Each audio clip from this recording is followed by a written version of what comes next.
now tuned into the greatest.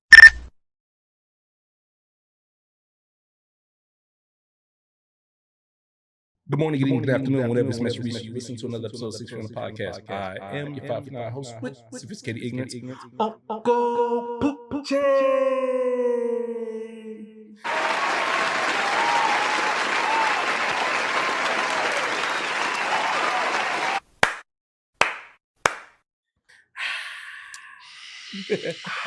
Hey, look at that. Everybody knows what's up at this point. Back of the ass up, everybody. Welcome back to the podcast. Hey, man, it's me. It's Uncle P, Uncle Pooche. I've said that once, I'll say it again. I'll say it as many times as I want to because it's my fucking podcast, friends. Hey, but it's 6 Minute Podcast. Before I go any farther, my lady needs to step up to the plate and tell people who she is. What's going on, y'all? It is your aunt Amanda B. Yep, that's me. Hey, yep, that's me. Got a little tune. That's Yep, me. yep, Might as well. Huh? All my life I had to fight. Spunky. That's me. Literally. Yeah. Oh my God, you remind me of. Man, I want to Jesus. just, y'all are speedballing it, but the Sorry. passive aggressiveness and just the passive aggressiveness and compliments that people think are compliments that don't be compliments. Microaggressions. Thank you. That's the phrase I was trying to go with. That shit is crazy. But before I jump into anything, we have a guest. Hey, snap it. We need to get a guest intro. A guest We intro. have I don't a know. guest. Shit getting crazy. Let me tell y'all. Do it's the gonna be a Jennifer Cobain- Hudson show shit. I was Then gonna you say, dance down it's the gonna be a hallway. Cobain Hill if you ever see me dancing in the Oh, hallway. yeah. We got a guest. Hey, We got a guest. No, that's never gonna happen on the podcast. Okay, got because a guests don't even guest. talk before I introduce them. I But this know. man clearly don't watch my damn show. No, I'm just playing. Hey, yo, homeboy, tell the people who you are, man. What's up? I'm Richard Humphrey at Richie Humps on all social medias. Hey, the homie Richie Humps, Richie Hey. Humphreys, the troll of all trolls. You the hump. Hey. No, I'm playing, man. I hope you don't take offense when I call you a troll. No, Richie. you're fine, Okay, man. cool. I know what I do. A troll? Yes, Yeah, yes. I When just- you said that, when you introduced him, I was like, Yeah. I missed something. he follows me on Threads and Yes. he sees what I say. Absolutely. No, I bro. just followed you back and I caught up. That was I was like, actually- oh, because I'm not on Threads a lot yet. That was all it was. Like I seen. I bruh, caught up, yeah. So we met Richie about a year ago, a little bit over a year ago, when you did our Yay. show, Yay. the family reunion. Shout outs to everybody Over who was at on the that Chateau. lineup. Yes, At over at the Chateau. Chateau. The Chateau. The Shetteezy. The Shetteezy of the Feezies. But no, shout outs to you guys who came to that. But when we met you then, I was like, man, you know what? You're a cool dude. We was vibing, bro. And that's like Yeah. one of those things that in LA that it sounds like easier said than done though. Like to actually vibe with people not really feeling like you like necessarily are trying to one up or like trying to outdo people is like very, I hate to say it, it's like odd. Yeah. So I was like, okay, this dude's cool. And so recently we hosted Comedy for a Cause. Yes, shout out to Project Sister though. Yes. Comedy for a Cause. Comedy for a Cause. Shout out to everybody who did that show. Mhm. It's a great show. Show great. Yeah, it was. Great show. And I was like, oh damn, you're gonna be on that lineup. And I was like, okay, man, when I see you again, I'm gonna offer you an opportunity to come on the show. And course. obviously, when I saw you, I was like, hey man, can you come on the show? So thank you for coming on the show, bro. I Yeah, appreciate dude. you, my G. Yeah, Thank you guys are bro. really tight. Hey, bro, Yeah. we tried, bro. Tight. Listen, he means that metaphorically, though. Yeah. Yeah, now these days that used to be a word. That used to be cool. Like kids. Well, back now in the people day. know I'm 34. Exactly. Just That show shit, the age, everybody. okay? We used to say the that way I shit. use tight Yeah. shows how old I am now. That shit is tight, son. Because the way You know, like, kid, yeah, you have to The just 16-year-old know. saying Man. tight, that's something different. Yeah, And I'm like, how you know that? Yeah, I'm How like, you well, know how that? you know, bro? Nigga It's said like it so really confidently. tight. But Tight. no, that was the funny part because, like I said, us being tight and vibing definitely was like, yo, I wanted this fool to come on the podcast because it's like, for me, bro, as a person, obviously, if you guys don't know this by now, Richie does stand-up comedy. For me, it wasn't just more so about just having somebody that was cool come on, but it was like also having somebody who's in the same field of what we kind of similarly do. Yeah. We have a lot of people from like the cannabis side of our like work lives that we like have had on the show, but like really, I don't think we actually have had a stand-up I don't comedian. think we've had like a stand-up comedian because even we've had like hosts of cannabis movements. Okay. So and like events and stuff Yeah. like Yeah, that. Yeah, like which is like a whole different cross it's section. a Yeah, whole of the whole different data thing, you type know? of yeah. Yeah, nah. So it was like one of those things where I was like, you know, before Richie laid out the bag that were super tight, I wanted That's to the share. name of the episode. Yeah, no, Tight. super tight. Number Period. 69. Yeah. Tight. I wanted to share my platform because I like to share certain things with people, not my wife, not my butthole, but my platform. So thank you, Richie, for coming on and already spoiling the beans. Because niggas, we already live in Hollywood, so you already think we're weird. So Hey, you over here you got people, man, they super tight. And then freeze frame, nah, Yeah, Richie, come on. No, but we tight in the Yeah, 90s yeah, way, we not tight in the in the- Yeah. I'm gonna stop riding you. No Yeah, pause. yeah, No pause, yeah. pause. I'm gonna stop riding. you. Pause. Nah, Yeah. but thank you, bro. I just wanted to share the platform with another comedian. Yeah, 'Cause, like, dude. it's funny, bro. Like, you would think like comedians, when you meet other comedians, like you would instantly click and be like, man, we need to collab, bro. We need to work. And I'm gonna be honest with you, maybe that's your experience, but that ain't been my experience. I mean, like, you find people that are like, yeah, dude, we'll write together. Yeah. And then it's like you hang out with them for a minute and then it's just nothing, you know? And Yeah. it's like, comedy is just, it is like the most, when it comes to art, so much other stuff is collaborative. Yes. But like, it's sort of like this and like painting or like boxing. Yeah. You know, like it's like when it comes to art, like it's just you. You may have a team of people, but it's like Yeah. It's just your the vision. show is just Yeah. you. Yep. It's Yeah, nah, it's definitely when it's like you think about it, it's definitely got like that feeling of boxing because when you knock it out the park and you're killing it. I mean, I've never been in a boxing match, but Yeah. I feel like if you in a boxing match, shit. I never want to fight. You know what I mean?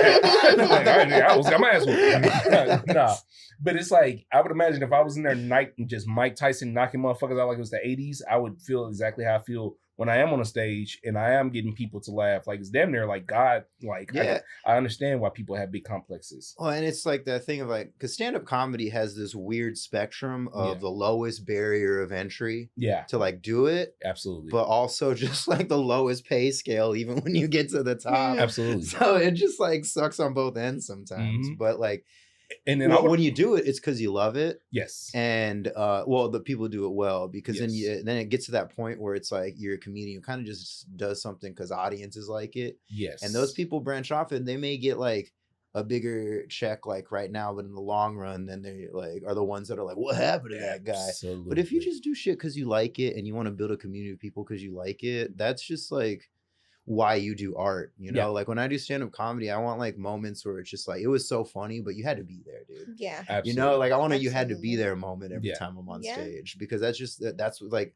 that's why I don't film a lot of that stuff too because Mhm. like I don't want like the audience interaction stuff either, like because like all of that is bullshit. You know, like The heckle like crowd videos work, and- like because half of them are fake. The dude who Yeah. like who started the Comedian Destroys Heckler videos, the Mhm. original ones, the Steve Mhm. Hofstetter ones. Mhm. That shit was bullshit. He was bringing people and he does Q&As after his shows and he Mhm. like finds easily dunkable shit. And Yep. so it's like that's content farming. That's not comedy. Absolutely. You know, It- like Ooh, that Wow, boy preaching. He That said boy- content farming, He said, y'all ain't no y'all. real comedians. it's just Y'all ain't no gangsters. Because because planned comedy isn't the same as just stand-up comedy. No. Like you could work your set, but Absolutely. just going out there and be just doing 5 minutes of being like, where were you born? Where are you from? Oh, Oh, man, that sucks. Utah sucks. right. Oh, Oh, what's your job? Oh, that's your Yeah, job. You that's guys your on a job? date? Oh, you don't know each other? Like, how old are you? I bro. don't know, buddy. Call the cops. Like, Give it up for the ladies, right? Where my weed smokers at? I'm a pothead. I live with my mom. Like, So I'm depressed. So I'm single. I'm on the apps. I'm I'm a millennial. Sorry. Yes. Like what, bro? My Like, parents voted for Trump. Oh my Boo. God.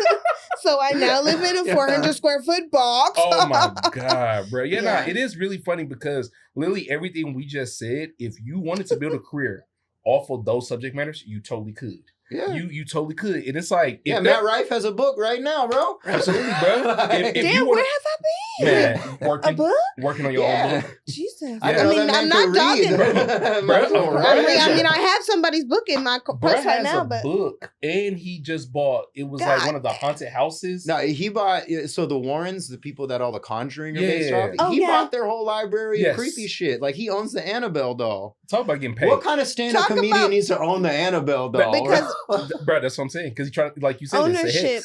Nah, I was over here trying to cap. I have no idea why the fuck you need the Annabelle doll. I don't know, bro. No, Anywho. yeah. Like, are we gonna do stand-up in front of it? I listen. I'm not doing shit in That's front when of the you just Annabelle know doll. you're getting just money, dog. When you just sitting there with the homie, and you like, we should buy the Annabelle doll. You know, I don't have that amount of money to just. Now, if he brought that doll on Kill Tony, That'd be crazy. Oh, that would be the Jesus. funniest Kill Tony moment of all. He just comes on. Here's the real the Annabelle doll. bro. Oh that my would be, bro. He would God. be linked to so many things after that. Like, let anything go wrong. Let a motherfucker like die after that event. They gonna blame it on the doll. Some Final Right? Destination Like, yeah, shit. they would just make anything up about Hey, that. you know what? If I was like a greasy dude, I would Mhm. buy the Annabelle doll and just start committing crimes and be like, "It was the doll. Bro. It was the doll. Leave the doll right You just Wear gloves. you gonna blame everything on the doll? Yeah. They're gonna look up who owns the fucking Annabelle doll. robbed the bank. I would be like pressed. You would definitely get away with it, bro. Like you would definitely get like less time. So yeah, I don't blame you for Yeah, that. I mean, right. hey. Yeah, no, I'm crazy. It was the doll. Yeah, it was the doll. In my privilege, it's all good. Well, baby. that was that whole thing of like of the Warrens. Like those Mhm. people were actually just like mad grifters. yeah. You know, The like grift. It's the grift. Man. I always learned the that's a new grift. word I've never heard. It's the grift before until the grift is just Yeah.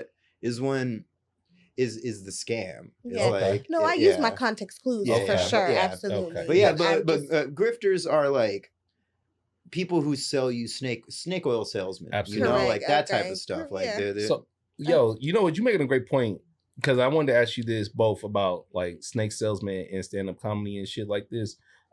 You have a lot of comedians, or we've seen a lot of comedians do stand-up bits that like you wonder like if it's real or not, or if they're just like putting on the front. Do y'all ever have a problem with that? Like, I don't think my stand-up comedians have to be like rappers. They don't have to do what they joke about, but I don't really need like my comedians. Like I don't need Dave Chappelle in the street really jacking off on people on the bus. You know, like I don't like people tell jokes. yeah, you know? bro, like this shit ain't real, bro. Stop it, bro. No, bro, it's crazy because we live in a real world. Like we live in a weird world, bro. We live in a strange world Yeah. where like shit like live streaming scares me because like people enjoy just watching a motherfucker walk around and just sit Oh, down. yeah, the IRL live Yeah, streamers. so it's like I watched that one streamer who had like a crazy squatter in his house, and it was like a What? like 6-month journey of him trying to What? get the squatter out. What? It was insane, man. He was like blaring crazy music, and she was Okay. like throwing bleach on the floor to try to get him out. And, What? like, Bro, it was like, crazy. See, it was That like- is like one of my deepest fears. but it's like that's the, like I never needed that yeah, in my life, you Yeah. know, like Yeah. I'm not Oh, a yeah, better yeah. person because I know there was this weird situation with someone's squatter. correct. You know, like I don't need Yes. this like peek into most people. Like Yeah. the same way I don't want most people like opening my window and taking a peek into my life. I don't need Correct, that yeah. into anyone else's life. You Yeah. know, That's like just not what it's- you would want. That's not what you want to consume. Well, it's also because there's like the truth, but there's also just what's true to you to bring it back to the comedy stuff. Like yeah, what's funny, like if you're gonna say a bunch of nonsense stuff that's not true, what's Mm. true to you is how funny it is. yeah, You know, where it's like I'm doing this shit because I actually think this is a funny thing to say into a microphone. Absolutely. You know, and it's like, and if people are doing it because they think, I know the audience is kind of like it when I talk about this, and you can Yeah. tell it's just sort of like farmed material versus like, you know, the best specials have like shit that you're like, oh yeah, that's really him. You know, Yeah, like absolutely. it's- unless it's Eddie Murphy Raw, don't go back and watch that. Yeah. Or do. Yeah, or do. Not in front Or of your do. old ass. and do Grandma. understand why we used to use words like tight and dope, Right. and do understand why we stopped using certain words like. But I'm just kidding. Yeah, I'm you not know, gonna say And that. look I mean, at he his used it like fit. 80 times Yeah. in the first 4 minutes. Yeah. of that Right, special. yeah. Yeah, let's just say it yeah. starts with an F and like ends with a T. It's a bundle of sticks. Yeah, you know? yeah, exactly. it's- They call it in the UK. They call people it all the time. All you know the what I'm saying? time, right. I was like, that No. dude loves cigarettes. Yeah. What a 3-letter or word. hates them. Why do people have problems with them? No, bro. Nah, it is funny because like we talk about this all the time about how like stand-up comedy like evolves and like hopefully it doesn't revolve, but you just see what happens with time. But it definitely evolves from like a thing of like, okay, that was super funny. Now that's like super cringe. I was talking to somebody about this earlier, and maybe y'all agree, maybe y'all don't. But like, it is funny that I'm getting to an age now where like certain movies that I liked when I was a kid, they don't hit the It's hard. same. No, it doesn't mix well. It don't mix well. So like, have you guys ever seen the movie Blazing Saddles? That's the old school one, right? Yeah. Yes. So it's where the white women at? Yeah. Yeah. Exactly. Sorry, They I like white women, half white women. Anyways, that movie is like considered one of the funniest movies of all time. Yeah. I didn't realize until like it was like 2017. I like rewatched it from when I was a kid with like my old roommate who was a black man, and they say the N-word so much. Yeah. And I just felt so weird being like, hey, you're like half white friend who lives with you wants you to watch this movie. And then it's just like so many slurs. I was like, no, we can watch something else if you want. Oh yeah, you feeling grief so for your many ancestors? You said you've been there? Yeah. Tell them about that time your family took you to see 12 Years a Slave, baby. No. Just playing. No. I'm just kidding. No. Color Purple? No, don't get me started on The new one? We don't talk about the color purple. We don't talk about that. We don't talk about the color purple in this household. Red and blue don't mix here. No, that shit's funny as hell. The Jesus movie. Where Passion of the Christ. Passion of the Christ? Christ. Why would you take a child to see that? Anyway, move on. Yes, moving on. Don't do it. Yeah, that movie's brutal. No, definitely. Yes, I'll never forget. I just think it's funny the way the game goes because like comedy is really your perception. Like kind of something you said earlier, like if you say that wild shit, it's only as funny as you think it is. So I don't really try to get on the high horse of just saying wild shit because I think it's like, ooh, this is really gonna get them right here. Yeah. Because like it doesn't age, diminishing returns. Doesn't age well. It may work right then, but it does not age well. It was crazy to me because I hate to say this to y'all, but I, Uncle Poochie, Keith Bernard Johnson Jr. used to really like Jamie Kennedy. I really used to like Malibu's Most Wanted. That was one of my favorite movies growing up. As a black man, I come here today and ask you for your forgiveness for letting me like that movie. Malibu's Most Wanted created a certain type of white man. It's a classic. Speak on it. You know half what white I mean? man. Like, I know, but Speak on it, half white man, please. People like Jamie Kennedy in Malibu's Most Wanted weren't like readily available at your gas station until like after that movie, you know?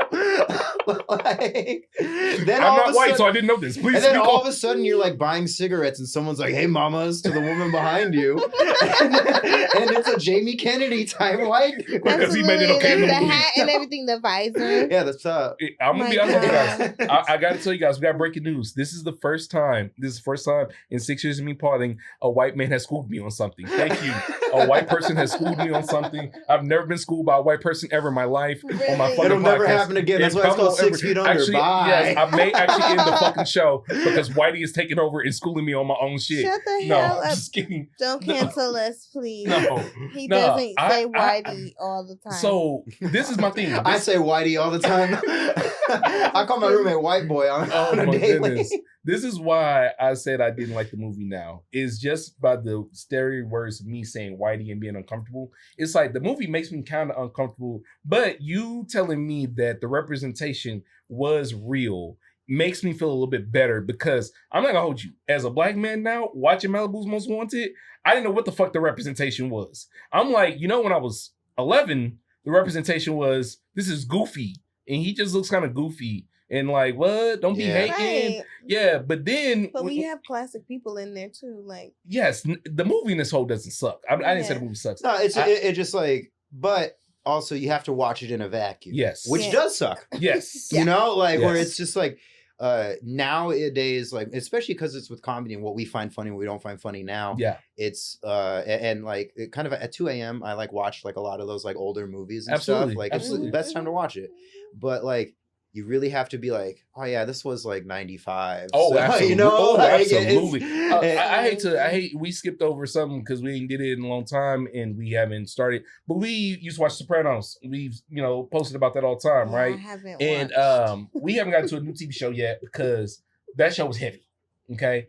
And in The Sopranos, there are multiple scenes where domestic violence goes down. crazy Duly depicted. Just And like I mean, right hook, right hook, Just- like, pow, right in the kisser. and I'm like, Italians, these are your people? No. Bro, Jesus. I was like, bro, what is going on? And to your point, I sat with her and I said, you know what? This was 2001. And then I have to sit with myself and be like, man, as you said, you have to look at things in a vacuum. Every person sitting here, we like to think that we're not that old, but unfortunately, we all have to acknowledge that we're also not that young. I said tight in the wrong way. Come on, we know. Like, we remember what 25 years was. Like, we remember the year 2000. I thoroughly remember the year 2000. So, I do too. Yes. So when you look at it like that, you're like, well, 2000 really wasn't that long ago. And it's like, yeah, my boy, 25 years. I mean, they had a problem with him getting therapy. Thank you. Go ahead, Auntie. Speak Now on that. that's all they beat around the Better help. Today's You episode can is get sponsored by... therapy anyway. They could call Yeah, and would wake you like an up. AI therapist? Yes, bro. Yes, it doesn't even have to be a breathing person. That's what I'm type saying. in Uncle Pooch and Yeah, check exactly. out on Chat BetterHelp. GPT is out here telling people they love them. Like, That's this what is the I'm world. saying. This is the world we living in now. But when I look at it like Digital that, enablers. That's all it is. Do you see what I'm saying? When I look at it, I'm like, no way that they were showing this on television. I'm like, yo, Pooch, like, yes, they were.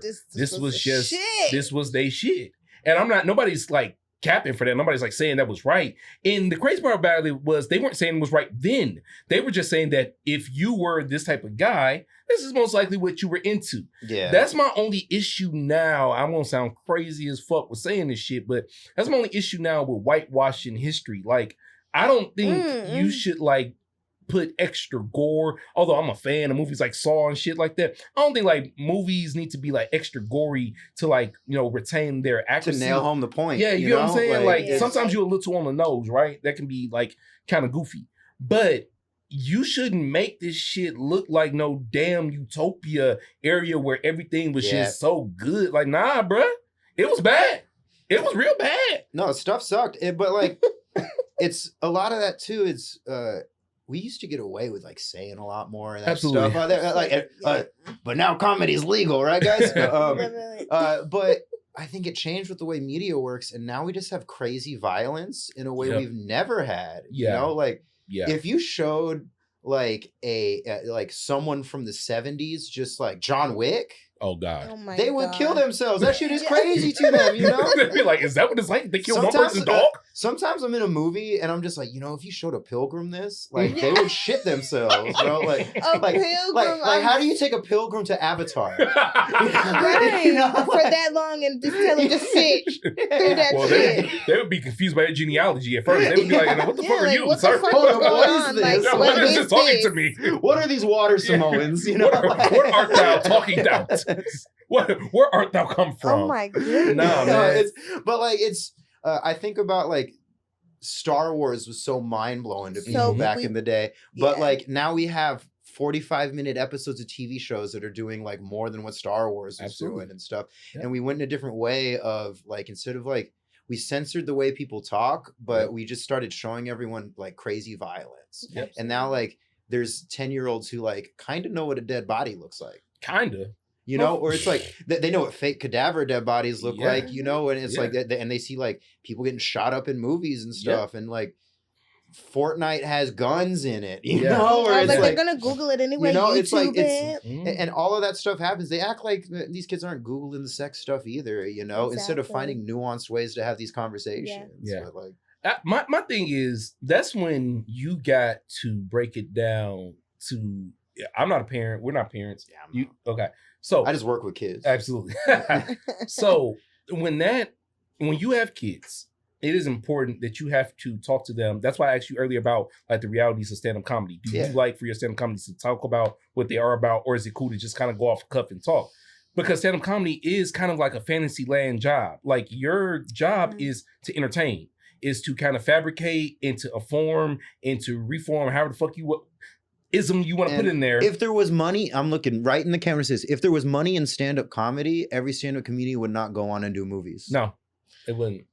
No, they would just do stand-up comedy. They would just do stand-up comedy. Ding, ding, If Louis C.K. was making millions in stand-up, he never would have made 9 TV shows and 4 movies. You know, because it's the power of the media, the different forms of media. So if you don't want your kids listening to Louis C.K., if you don't want your kids watching this on television, bro, you gotta. I don't want my kids in a room with Louis C.K. Like, what are you talking about? Looking up, yo, but you gotta make sure that you on top of that. Like, don't leave this up to us as stand-up comedians to raise your kids. Like, I don't think. What I'm trying to say is, it is my responsibility for the shit that comes out of my mouth, but it is not my responsibility for how your children are reacting to this shit. If you feel like I'm a negative, influence on your kids, then get me the fuck off your television. Yeah, and it's also like, at the end of the day, anybody can say whatever the fuck they want to say. Absolutely, you know. But also, if you're gonna be offensive, you got to be just as funny. Absolutely, and those levels raise. Where it's like, if you're going to be that offensive, it better be that fucking funny, or it's not going to be worth it at all. I mean, I think that's why some people just keep.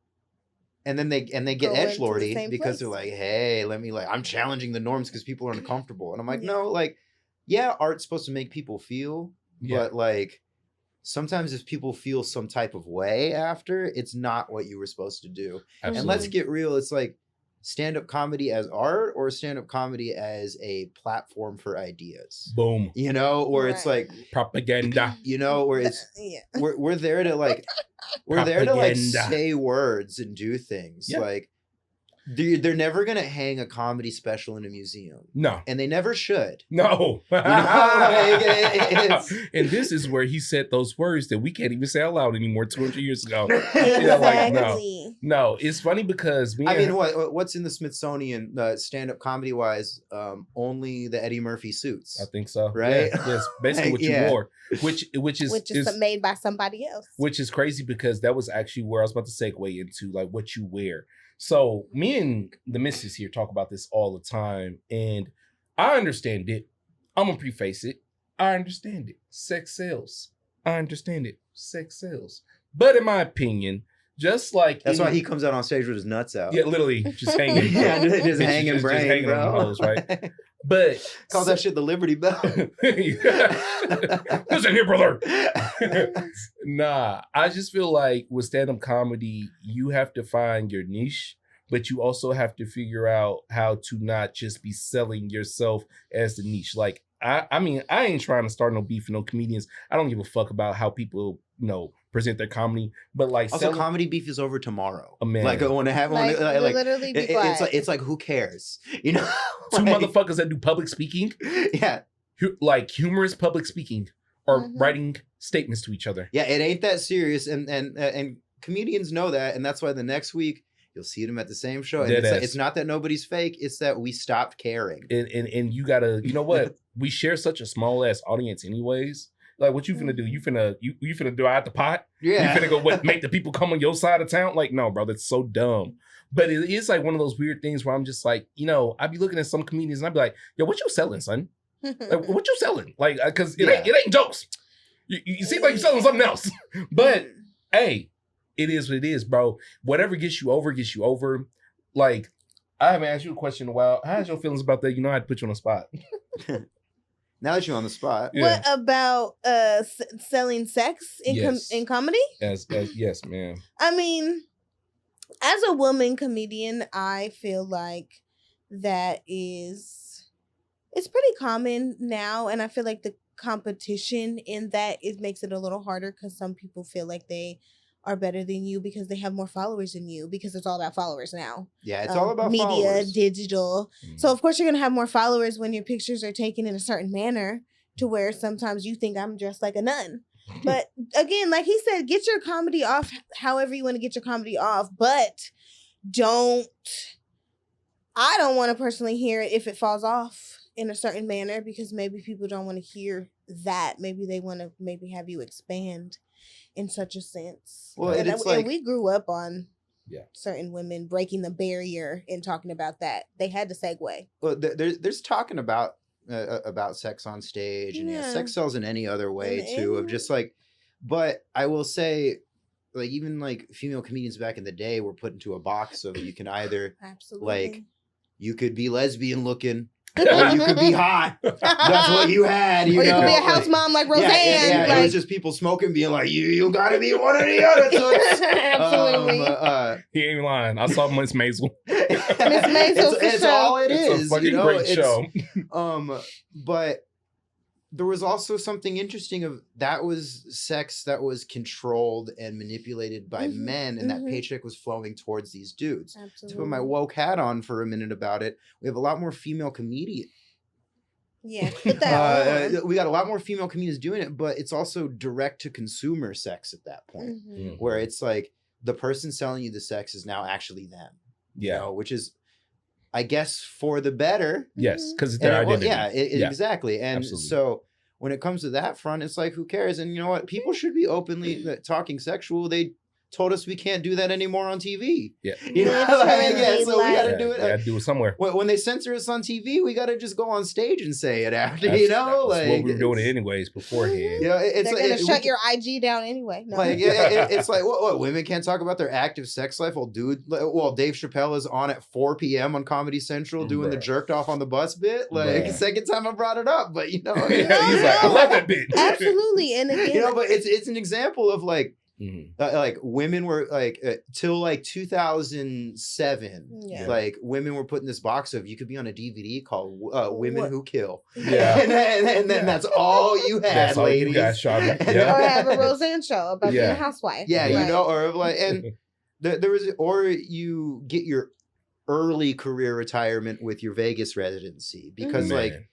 Vegas is like, I grew up in Las Vegas. It's where I started stand-up comedy. It's where I did a lot of that. Okay. It's also where comedy goes to die. Like, you're a stand-up comedian, like, and you get your like residency on the Strip. You're not hard working now. You were someone who killed it 15 years ago, and then now you had a free apartment paid for by Caesars to just like chill here and just not be a road guy anymore. Right. Yeah, no, you're 100% right, bro. I experienced the most surreal stand-up comedy experience in Las Vegas. I had like one of those movie experiences. I saw a legend. I saw Eddie Griffin perform. I can't remember what club he performed in. No shade to him. I remember it not was that the Tropicana? I think that's where it was at. The club no longer exists because the hotel no longer exists. See, but because it's going to become the new A's stadium.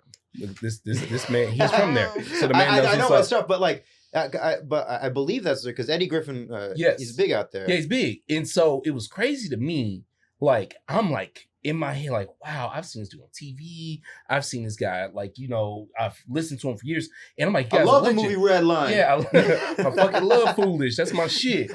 And so, I love him in The New Guy. You know my Jenny? Bro's in so many random ass movies. He's in like Conehead. Like, that's like the shit we watch.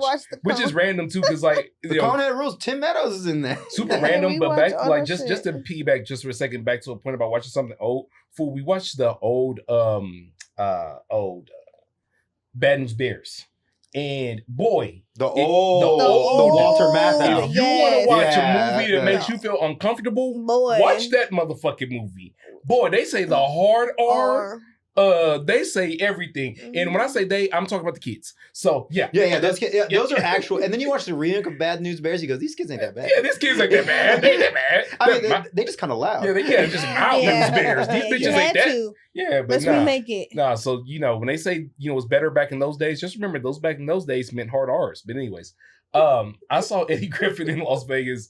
This was about almost 10 years ago, and I had the most surreal situation in stand-up comedy because you know what I realized. To your point of like, it doesn't come there to live, it comes there to die. I was so impressed initially that he did a 2-hour set. And then when I went back to my room and I thought about it, I said, he did a 2-hour set because he has nothing else to do. And this is like technically like his life. And you know what? That's fine. Cause I'm sure he's like cool with his career.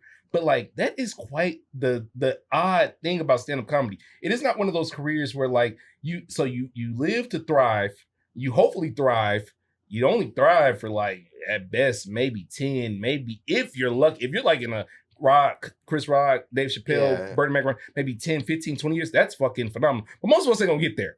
I think Dane Cook's run of like 9 years is like the best you could ever hope for. Mm-hmm. And like that motherfucker's selling out all types of stadiums, son. Yes. Like, I mean, like I think most people who do stand-up comedy now, like it's really hard to admit, but like if Dane Cook didn't pop that bubble in like 2007-ish, like we wouldn't have all from of the this, internet, you know, like because like we weren't really having stand-ups host SNL like that. No, you know? What was so crazy is like you keep and saying, we used to, but like there was a gap after Seinfeld was over. It was like so that's so crazy to think about that 2007 is coming up on 20 years, and before that spree, I would say. It's about a 15-year period from what you're talking about, the Seinfeld years, the Friends years, the sitcom years, where stand-up comedy kind of takes this huge, like, stand back because most of the stand-up comedians go, I guess you would say, they go big time, they go Hollywood. They all start making movies. They all start, like, writing for TV shows. I'm trying to avoid saying they sold out because here's the thing, as I think one of you all alluded to, ain't that the goal? No, it'll all, I think... I think there's a difference between taking a paycheck to continue to do what you do and like selling out, which is sacrificing your morals or principles that you've already publicly laid out in order to take that check, which is the Riyadh Comedy Festival. You know, like you're taking money from the people who did 9/11, you know, and to go do this. And like everyone who did that festival, like all those top names, none of them needed those paychecks. Like I would have no problem. Like $50 could change my life tonight. $50 is not changing Bill Burr's life tonight, but like so that like you just did millions of dollars to go tell people there's a dope Chili's in Saudi Arabia. Like come on, dog. It's like most evil atrocities in this world point back to the people that signed that check. So it's like that selling out is that list of folk in my opinion. You know? No matter what you do to donate that check to charity now, like we know, like you sold out on a lot of principles. And you know, it's like I always say, it's like I'll be broke forever if you like. If I die and people say like he had a backbone, you know, like you'll never say I don't have a spine. It's like and I'm cool with that. You know, like no, I have definitely told her plenty of times with working in the cannabis industry and working in the stand-up comedy industry, I will do all I need to do to progress, long as I ain't taking it in my ass or shoving anything in my mouth. Because I got a fucking backbone. I got dignity. I got self-respect. I got self-awareness. And a lot of people like hear that and they're like, man, is it really black or white like that? No, it's really shades of gray. It starts with there's like nuance to everything. Yes. It starts with like kind of like, you know, solidifying like, oh, okay, it's justifying little things here and there. But understanding there is a crossroads to, like you said, where it's like, all right, man, like this is enough. I don't need this money. Like you said, $50 would definitely, that's gas in the car, right? But like $50 to Bill Burr or like, you know, Chappelle or Martin Lawrence, like that ain't shit to them. But they also need to keep the lights on. That's what I find to be the weirdest thing about stand-up comedy and why I always have this love-hate relationship with it, because it's like to fully embrace stand-up comedy is to embrace like a lifestyle of complete ups and downs. Like this is not one of those things where like, you know, if you want to become a teacher, you want to, you know, have a legacy, you go teach at Cambridge, or, you know, you want to become a fucking doctor, you go teach at whatever school it is, you want to go to Juilliard. No, stand-up comedy is you can go from living in fucking Malibu to living in my fucking corner in a matter of a fucking year. It's if you didn't do it right. Well, it's all of entertainment and most industries, you know, they giveth, but they taketh. Absolutely, baby. You know? But like a lot of people don't really understand with like entertainment checks and everything is, that guy who wrote on Abbott Elementary or whatever, just to say a show, made like $20K writing on that show for a season. And then you go, okay, cool. That's a lot of money, right? You go, no. He couldn't do any other jobs while he was on that show. And that $20K for that season, that was for half a year. So now look at your paychecks and why was everyone like protesting and on strike? That reason right there is it was just not enough money to survive, and we're making shows for people. Yeah. You know, it's, Yes. Legacies for people. You People know, are raising their kids on this shit, and you paying me less than a goddamn financial aid check. What the hell is this, Exactly. man? Yeah. It just sounds nice. Like they think, oh, okay, well, I'm writing on ABC, I'm writing on this show, and it's just like it sounds good, but listen. Well, Auntie, can you please remind the people of how hard you have worked to stay afloat, just to stay afloat in the city of Southern California, as you came here with a friend? Oh. Yes, please. I mean, my first year, I got a job and I worked as a behavioral health tech. BT. And I also worked at 24-hour fitness. Mhm. So I used to work, checking people in. yes, I used to check Yeah. people in. I used to work 5 in the morning to like 12. And then I used to take a 30-minute nap. And then I used to work at like 2 to probably 12. And I used to do that again every single day for the first year. I don't think I did not sleep. I used to just take little naps, take a shower, and go. So I think the first year and a half, I did not sleep. I did not see LA. Everybody's like, are you seeing celebrities? Did you see Justin Bieber? And I used to be like, Yeah, we shop at the same 7-Eleven. Yeah. You know, like Yeah, we're buying the same Dutches. You know? Yeah. and the funny thing is, when I worked at 24-hour fitness in North Hollywood, I did see like some celebrities. Like I know that 24-hour fitness. I canceled celebrities, gym memberships and stuff like that. But it's just like the momentum I had to keep up to save the money to make sure that I could keep afloat. But there is no, you just have to keep pushing. So I didn't even have time to go out and socialize. I would socialize at work, but I had to just make sure I could maintain. Yeah.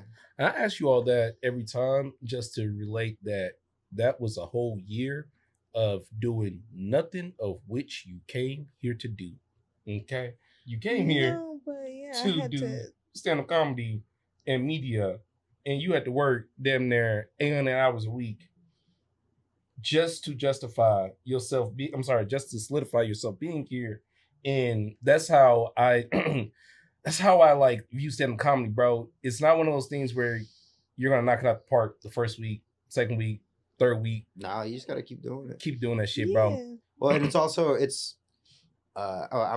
I take long breaks with stand up a lot too, Yeah. just like recharge. But Yeah. so I've been doing it overall like 10, 11 years at this point. Okay, shut up. And like it's just ugly sometimes, and you gotta Ooh, take, you like, know, yeah. like, Look at Richie segueing You know- into the next segment. I but did- like it's ugly, but like it's also artistic expression sometimes is like is a privilege, and it's a privilege for people with money who don't have to do all that sometimes, you know, Mhm. where it's like I have to maybe cut 3 checks just to survive, like and I've always been like I'll come back to stand up because like Right. a stage don't leave, you know. No. So it's Mhm. it's fine, but Exactly.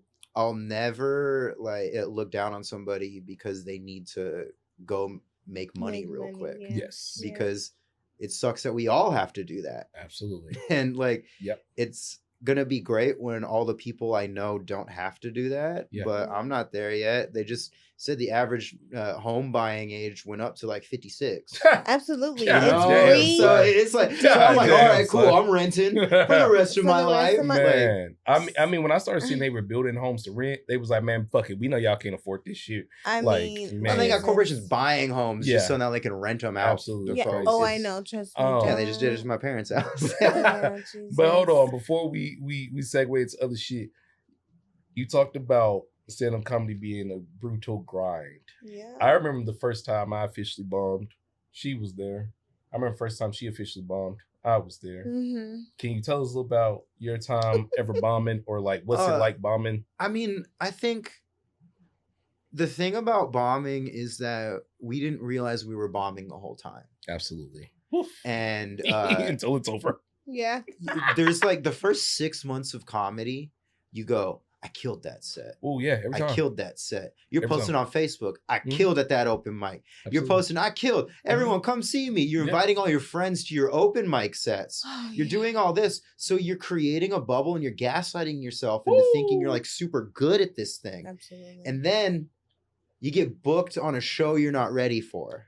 Oof. Talk about it.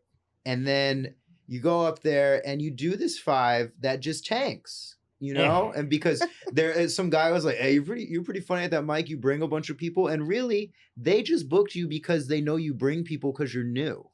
Oh, yeah. And Absolutely. it's like you're a seat filler and it sucks Nasty, for sure. Nasty game. And that's happened to me multiple times. I think what it is, the glass breaks and you realize you've actually been bombing this whole time and people have been nice to you. Boom. And now it's time to actually like kind of knuckle up and get better at this, you know? Or I did one show where I was booked because I bring people and I couldn't, the restaurant had just changed names. So it wouldn't show up on maps. And I was like lost looking for it. I didn't have the number of the guy who was filling it as host. So I'm texting someone else on the show like, hey, can you help me find the venue? And the parking lot's like in a weird spot. So I'm trying to get through all of that. And I finally get there. I'm 5-10 minutes late to the whole thing while messaging other people on the show to like let the people know. The host comes out screaming at me, yelling at me about how I'm stupid, like calling me every name in the book. And I just go, dog, I couldn't find the place. I'm sorry. He's like, you couldn't pull out your phone and Google it? And I was like, you pull out your phone and Google it right now. And like, and I'm like, and then he's like, you know what? You're going up fucking first. And then just like puts me up. And I'm just like, all right, guess I'll do this like 6 months in new material while I'm being like, I just got like dressed down for something that wasn't my fault. And just like, it's still to this day, like big gulp in my throat. One of the worst. Cause also the setup was weird because it's a bar that was supposed to be like for like line dancing. And so there's the stage, there's the dance floor, and then there's the audience. I'm dying. So you're like, how's there's not even doing? chairs on the dance floor. There's just empty dance floor. Yo, so you performed in front of an empty crowd. Wow. How's everybody doing it here? I'm like, where are my weed smokers? Am I right? Am I right? Hey, y'all ever? Nah. Nah. Where you from? Ain't nobody out here. Give it up for the ladies. And you realize how much of your first 6 months set is filled with that. Oh, when you're doing a room of nobody. Yes, sir. And you're like, oh, I guess I'll just repeat tweets that kicked off. Yeah. And so you're just doing a bunch of one-liners and dying up there. Yeah. Because everyone knows you're doing internet jokes. Bro, I remember. Or old people. Oh, yes. Because, boy, them. Ooh. No, go ahead, Auntie. Tell them about it. Well, no. I just wasn't prepared for, like, them old folks. And, I mean, they were older than, like, Quaker Oats. Like, they were very just not amused with me. Yeah, so like that bar had a coupon. They all showed up. Yes, So like they were there for Costco because the new sausages dropped. Like Auntie had one of those rare situations where I remember somebody saying this after a game of beer pong. She had like rookie's luck. So her first show, the crowd was probably 40 people. She probably I brought like 20 people, 25 people. So you were like, my first time doing stand-up. Yeah. I mean, I didn't know. So I shared it with somebody else and they were like, me and this person is coming. Mm-hmm. And then I show up and everybody's there. Mm-hmm. It was a whole thing. So I was like, oh shit. Yeah. And then you're like, yeah. And so obviously, you know, cool. She did good. You did pretty good. It was definitely one of those situations, like you said, gaslighting bubble, because unfortunately her next show, it was more so of a crowd of like 90 people. Now, mind you, it's just her second show. So 90 people in your second show is kind of fucking crazy. Yeah, like your second show should be 12 people at a hookah lounge. And they didn't, you see how I'm saying? They didn't say, you're going to be in this room. No. You're going to be, no. 90 people and like 75 of them were my grandma's friends. They don't get the jokes sometimes. No. You know, where it's like, I did a room like that once in like a older Vegas like casino. Yes. And so it was just like, you can imagine the type of folks in there. And I go on stage and I'm like, you guys think DJ Khaled might be Drake pulling a Big Mama's house on us? And none of them are laughing. Right. Because they're that's like, that's 5 like references deep to movies none of them watch. Big Mama's house. Like, I voted for FDR. I was on a lineup with the lady who they used let to them have houses. Yeah. They let them have houses. houses. They let Big Mama have a house. Shut the fuck up, Richie. She on a reverse mortgage. How they let this happen? It's really about being prepared for your artist. Like he said, that was my second show Yeah. because I was on the lineup with the lady who used to impersonate the goddamn Wizard of Oz, Dorothy from the Wizard of Oz, and she was on there, and they were just like, "Ah!" But they were like, that's the tougher thing that we didn't really get into is like going up like in front or behind people that are kind of more popular.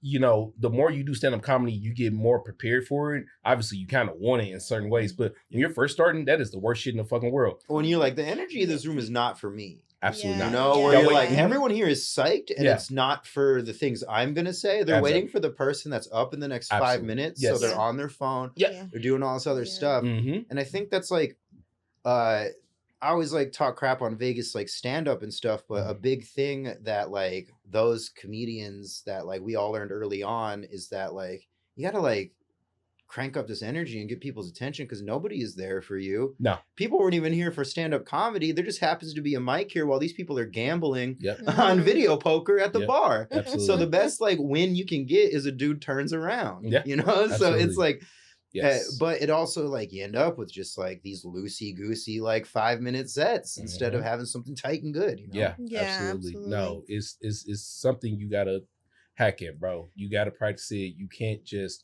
think that, okay, I'm gonna go with this thing. I've changed routines like maybe 30 seconds before going up just because I'm like, you know what? Nope, fuck it. This crowd's only gonna work for this, you know? I write on paper Yeah. what I want to do that night. Okay. And then when I get there, I Yeah. pull out my phone Mhm. and I put that same list down. But then I'm watching the room and I'm studying like, all right, so this type of people walked in and I overheard these types of conversations. Mhm. Do I have other bits that could fit with that? Yeah. Like move those in so I Absolutely. can try to like really make the set specific to the room and the Absolutely. moment we're in. Yeah. Making the set specific to the room is something that, man, only those who have been doing this for a while will understand. Yeah. Bro, if you think you're going to come use that type 5 that you got that worked on the west side, it's not going to work on the east side. It's all of that, you Yep. know. It's why things like Kill Tony are bad for comedy because it's like, oh, come do your like tight one for this for this twink in Austin, Yeah. right? No, Like- I'm tweaking Austin. And like you're doing this like shitty thing to get made fun of, Yeah. and it's like, all right, why are you like killing yourself to I'm- go do I'm a gonna be 1 when you can go to an open mic right now, do a 5, and it may be not as good as that even 1 you did, but guess what? You got more time and more practice and probably did more for your life. I'm going to be so honest with you. I have not watched one episode of Kill Tony simply off the fact that the few things I have seen, it's just, to me, it's just too, it's just a little too mainstream for me, big dog. I know when comedy is not being organic, and sometimes like some of that shit to me just seems a little bit on the nose. It's an open mic. You know, that's what I tell people all the time about Kill Tony is Yeah. they're just like, oh no, it's great. It's everyone will be like, oh, you do comedy? Like you like Kill Tony, Tony, right? Yeah, I'm like, exactly. I'm like, fuck that shit. They're like, why? And I'm like, because I'm not gonna bend over backwards to do 1 minute on stage for people who regularly don't do anything except host this open mic here. Yeah. I go No. host my own open mic and do the same shit Do you hear me? tomorrow. Do you hear me? You know, I've it's like, definitely done and it. then now Netflix is paying to have an open mic on Yeah. there. You know, it's like, what the fuck are we doing, guys? Bro, Like, it's- you got all that money you put into that, you could have just paid for like 5 really cool people to have a special. Do you hear Well, me? we can have, Because you know, like that's what's cooked about stand-up comedy is that like none of that shit matters anymore. Specials used to mean something. absolutely. Specials used to go into movie theaters. Like it's like what do we have now is like your goal is to have a bunch of people subscribe to your Patreon so that you can give them a Dropbox link to your 1 hour. Absolutely. It's like really like sad and it like really defeats the purpose of what makes stand-up like awesome. You know, it's like been minimized down to this thing of like, you know, you can just put your special on YouTube, people go watch it on there. I'm like, yeah, but Comedy Central used to give you a special Yeah. because you did so well. Mhm. It used to mean something. That's where we used to have levels of what achievement looked like. Right. Was like these other, now we have HBO giving people like decent specials and stuff like that, but that's because Comedy Central's gone. You know, they used to Oh. have like all of this sort of stuff, but like all of it got cooked because everyone was like, why not just put it on YouTube? Or Mhm. Louis C.K. cooked it by doing hey, I got $5. I'll email you my special. You know, and like when he started doing those and just like every 6 months, like dropping an hour for Mhm. $5 via email, it ruined what looking forward to someone's hour was. Mhm. No, definitely. So I got about 5 minutes left. I just want to give a shout outs to the good people over there at Petty Cash Studios. I forgot to shout you guys out earlier, but y'all always You guys know are what's great. up. You guys are great. Mark, Alex, y'all the fucking homies. Y'all doing some podcast shit. Bring your ass to Petty Cash.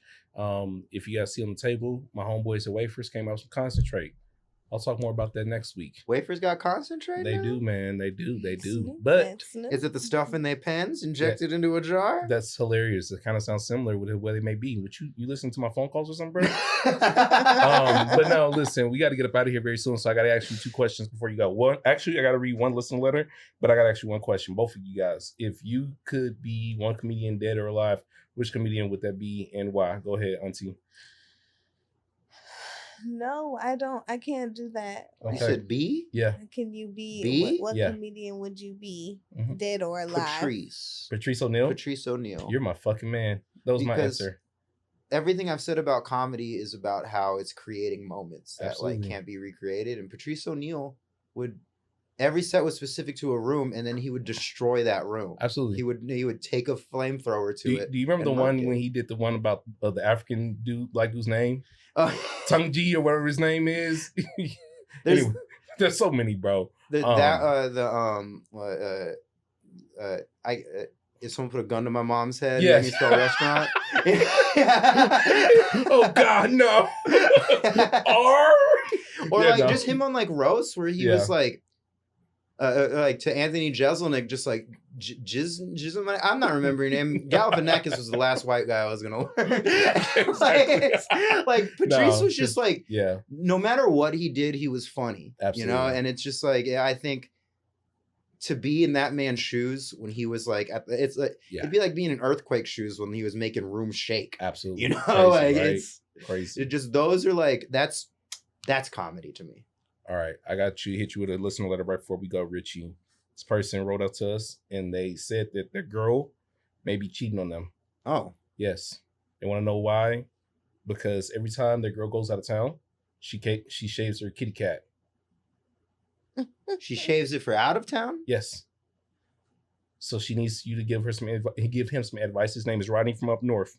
Said maybe I'm being a little paranoid, but I think my girl's cheating on me because she shaves her kitty cat only when she goes out of town. What do you guys think? You got a minute. I think that if it was an active, like, one, how much is she going out of town? 2, like, because if she has to shave every time she goes to town, it's not that much. And 2, like, she would just get it waxed if it was happening that often. Like, I think, like, it's kind of weirdo behavior to be like mental note of when your girl shaves, but also she could be. It's just like, I don't know, track her phone. I don't know. No, Richie, no. Do not track her phone. Don't do it. Don't do that. Don't do that. Have an open dialogue with this Thank you, woman. Richie. That's what we needed. That's why I was like, what? Just ask her, dog. Yeah, be like, or offer You to have to- pay Oh my God. for the Brazilian Oh my God. and see what the reaction is to that of you Oh, doing God. that. Like, don't become a cuck over it. But Okay. like, Okay, bro. see if it is about like general maintenance and that in the times where she's not out of town. See if she wants to get a Brazilian in that time. Okay. We got 40 seconds left on the clock, bro. Tell the people where they can find you, my G. So you can find me on any social media at Richie Humps. You can also play Marvel Rivals if you want with me at Kevin Feige 69. I'm a tank main, so if anybody needs a Hulk on their team, I'm right here, baby. I have no idea what the fuck he just said. And that's nerd okay? shit. that 6'7", skibbity, you know. And I that's have no okay. idea. I have no idea what the fuck he's talking about. Anyways, Shout out to till him. next time, y'all. You know who I am. I'm Uncle Puche. This is my beautiful wife, Shout out the my aunt. aunt. We'll see y'all next time. Richie, thank you so much, my boy. Thank you for having Till me. next time, I got Schoolboy White Man, y'all. Holla. Peace.